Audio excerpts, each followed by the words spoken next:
Any knowledge discipline is hard to define.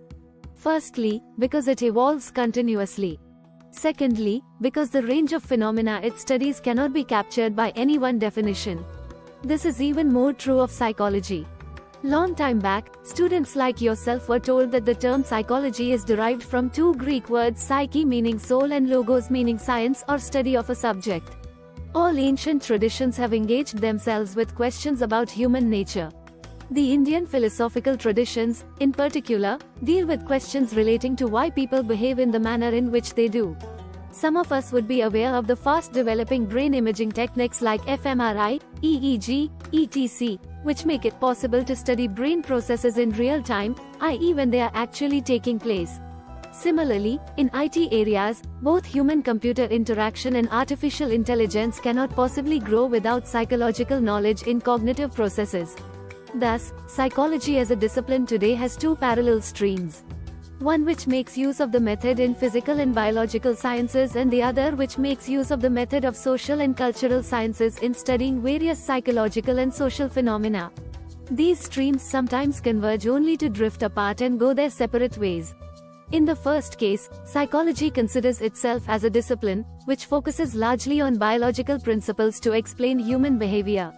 It assumes that all behavioral phenomena have causes which can be discovered if we can collect data systematically under controlled conditions.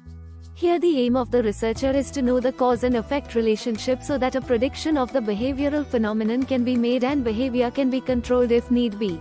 On the other hand, psychology as a social science focuses on how behavioral phenomena can be explained in terms of the interaction that takes place between the person and the sociocultural context of which he is a part.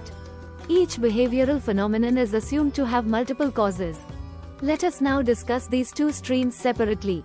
Psychology as a natural science. It has been mentioned earlier that psychology has its roots in philosophy.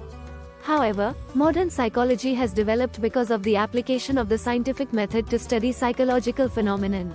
Science places a great deal of emphasis on objectivity, which can be obtained if there is consensus on the definition of a concept and how it can be measured. Psychology was influenced by Descartes and later on by the developments in physics has grown by following what is called a hypothetico-deductive model. The model suggests that scientific advancement can take place if you have a theory to explain a phenomenon.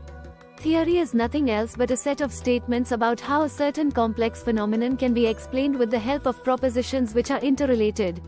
Based on a theory, scientists deduce or propose a hypothesis that offers a tentative explanation of how a certain phenomenon takes place.